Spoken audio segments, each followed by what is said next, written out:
Hello student, તો આપણે આગળ બીજી એક થિયરી જોવાની છે કે જે આપણે એનસીઈઆરટી ના સિલેબસમાંથી કાઢી નાખી છે કે જેનું નામ છે વાન ડે ગ્રાફ જનરેટર છે. પણ એના અનુરૂપ એને અનુસંધાનમાં એક એમસીક્યુ એવી રીતે બનાવે છે. તો એમસીક્યુ તમારે બોર્ડ એક્ઝામ હશે, જેડબલઈ છે, નીટ છે, ગુજકેટ છે, એ દરેકની અંદર તમારા કામમાં લાગતા અથવા તો એમસીક્યુ જે પૂછાતા હોય છે વારંવાર, એ આપણે એક વ્હાઇટ બોર્ડની અંદર સમાવવાનો પ્રશ્ન કર્યો છે કે જે સંપૂર્ણ રીતે એક વ્હાઇટ બોર્ડની અંદર આવી જાય. તો આપણી ચેનલનું નામ છે concept physics by PG. PG મતલબ મારું નામ છે પાર્થ ગોર, અને આ વિડીયો જે છે હું ગુજરાતની અંદર કે જે નડિયાદ નામનું એક શહેર છે એની અંદરથી આપણે રેકોર્ડ કરીએ છીએ. સરસ એવા લેક્ચર બનાવીએ છીએ કે જે તમારે ખાસ કરીને એમસીક્યુમાં કામમાં લાગે. તો એવું કહે છે કે અહીંયા તમને સમકેન્દ્રી બે ગોળા આપેલા છે.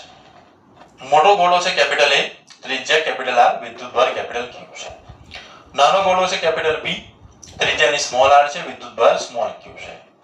એટલે કે મોટા ગોળાની જે ત્રિજ્યા જે છે એ નાના ગોળા કરતા વધારે છે. એટલે કે બી એ ની અંદર છે. એટલે કે બી જે નાનો જે ગોળો જે છે એ મોટા ગોળાની અંદર મૂકવામાં આવે છે આ રીતે. અહીંયા તમને આકૃતિ ડ્રો કરીને આપી છે. મોટો ગોળો છે, ત્રિજ્યા કેપિટલ આર છે, ચાર્જ કેપિટલ ક્યુ છે. નાનો ગોળો જે છે એના પર વિદ્યુતભાર સ્મોલ ક્યુ છે અને એની ત્રિજ્યા સ્મોલ આર છે. અને આ બંનેને આપણે વાહક તાર વડે જોડી દેવામાં આવે તો શું થાય? તો કહે છે કે અહીંયા સ્થિતિમાનની ગણતરી કરો. તો મોટા ગોળા પર કુલ સ્થિતિમાન શોધવાનું છે V કેપિટલ R. કુલ કેટલું થાય તો જો આ રીતે VR KQ divided by capital R plus KQ divided by capital R. અને બંનેમાંથી K divided by R common, Q plus small q. કેમ આવું બંને માટે કેમ આપણે ત્રિજ્યા કેપિટલ R લઈએ છીએ? કારણ અહીં આપણને બતાવેલું છે નાનો ગોળો તેની અંદર છે એટલે અંતર R આપણે લઈ શકીએ છીએ. તમે જો મારા વિડિયો લેક્ચર આગળના એવા જોયા હશે તો એની અંદર આપણે બતાવ્યું હતું કે ગોળાની સરફેસ પર અને ગોળાની અંદર બંને જગ્યાએ સ્થિતિમાન કેટલું હોય તો કે KQ divided by R જેટલું હશે. તો આની અંદર જો મોટો ગોળો એનું પણ વિદ્યુત સ્થિતિમાન લેવું પડે પ્લસ નાના ગોળાનું પણ લેવું પડે.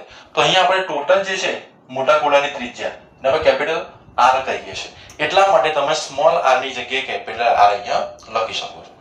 હવે આગળ નાના ગોળા પરનું કુલ સ્થિતિમાન આપણે શોધવાનું છે. તો એના માટે બે અલગ અલગ લખાશે જો આ રીતે VR KQ divided by capital R plus K small q divided by small r.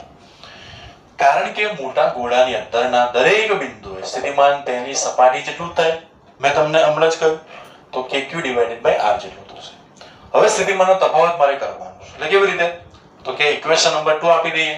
Equation number 2 minus equation number 1. બંનેની તમે ઇક્વેશનની બાદબાકી કરશો એટલે તમને અહીંયા તફાવત મળશે. ડેલ્ટા V બરાબર KQ બ્રેકેટની અંદર 1/R minus 1/capital R. આ મળ્યું આપણને. હવે એવું કહે છે કે જો મોટા ગોળાની ત્રિજ્યા અહીંયા વધારે છે એટલા માટે 1/small r minus 1/capital R હંમેશા ધન થાય, 0 કરતા વધારે વેલ્યુ. તો ડેલ્ટા V નું મૂલ્ય માત્ર નાના ગોળાના વિદ્યુતભાર સ્મોલ q પર આધાર રાખે છે. આ તમારે યાદ રાખવું પડશે. અગત્યનું પૂછાય છે એમસીક્યુમાં કે ડેલ્ટા V નું મૂલ્ય માત્ર નાના ગોળાના વિદ્યુતભાર સ્મોલ q પર આધાર રાખે છે.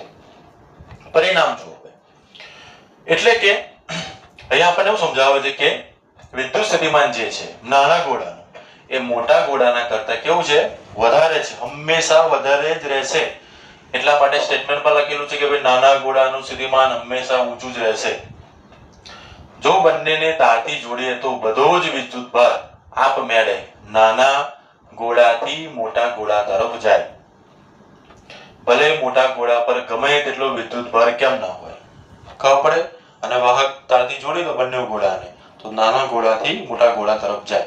ભલે મોટા ગોળા પર વિદ્યુતભાર ગમે તેટલો હોય. હવે બીજું એક ટોપિક એવું છે અહીંયા કે ભાઈ કોરોના ડિસ્ચાર્જ છે એટલે કે એક્શન ઓફ પોઈન્ટ છે. આનું નામ જે છે એવું નથી કે આપણે કોરોના જે વાયરસ આવ્યો એના પરથી આપ્યું, પણ આનું નામ શરૂઆત કોરોના વાયરસ પહેલાથી એનું નામ આપ્યું છે. કોરોના મતલબ શું? વાયરસ એવો કેવો હતો તો કે હવામાં ફેલાતો હતો. તો આની અંદર કન્ડિશન એવી છે અને એટલે કે આની એક લિમિટેશન સમજો અને તમને આગળ સોલ્યુશન પણ આપ્યું છે. તો શું કહે છે?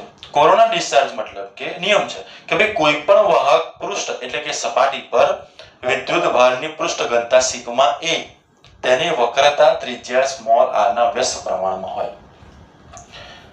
એટલે કે ઉદાહરણ તરીકે જો ત્રિજ્યા ઘટે તો શું વધે? પૃષ્ઠ ઘનતા વધે. ઓકે, તો ઉદાહરણ તરીકે આપણે કાંસકોનું એક ઉદાહરણ લઈએ છીએ. કાંસકાના અણીદાર દાંતા આપણે જોયા હશે કે જેની ત્રિજ્યા ખૂબ નાની હોય, એકદમ પાતળા હોય એના દાંતા, અને એની અણી, એની ટીપ જોવાની એકદમ નાની હોય એટલે કે r ટેન્ડ્સ ટુ 0. તો સિગ્મા જે છે એટલે કે પૃષ્ઠ ઘનતા જે છે અતિશય વધારે હોય. આના કારણે ત્યાં ખૂબ પ્રચંડ વિદ્યુત ક્ષેત્ર ઉત્પન્ન થાય. આસપાસની હવાનું આયનીકરણ કરે આ ઘટનાને કોરોના ડિસ્ચાર્જ કહેવાય. એટલે કે શું થાય? એટલો બધો વિદ્યુત ક્ષેત્ર ઉત્પન્ન થાય ને કે આજુબાજુ હવામાં પણ ડિસ્ચાર્જ થવા લાગે, એટલે કે એનું આયનીકરણ થવા લાગે છે. હવાની ડાઇલેક્ટ્રિક સ્ટ્રેન્થ અહીંયા આપણને એક લિમિટ આપેલી છે. E maximum is equal to 3 into 10⁶ volt પર મીટર હોય. તમને એમસીક્યુમાં પૂછી શકે કે એનું લિમિટેશન કેટલી હશે મેક્સિમમ? તો આટલી આપણે યાદ રાખવાનું. જો ગોળાનો વિદ્યુત ક્ષેત્ર E મેક્સિમમ કરતા વધે, હજુ પણ આપણે એનું વિદ્યુત ક્ષેત્ર વધારતા જઈએ તો શું થાય? તો હવામાં લીકેજ શરૂ થાય, એટલે કે હવે હવામાં ફેલાવાનું શરૂ થાય. તો આ આપણને પ્રોબ્લેમ મળ્યો, લીકેજ શરૂ થયું.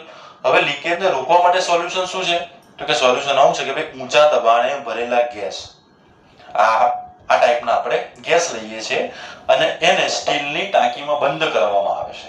આખું આ જે તંત્ર જે આપણે છે વાંડરગ્રાફ જનરેટર, એને આપણે શું કરીએ છીએ? ઊંચા દબાણે ભરેલા ગેસ એની સ્ટીલની ટાંકીમાં એને બંધ કરી દેવામાં આવે છે કે જેના કારણે હવામાં લીકેજ ન થાય. Okay, thank you.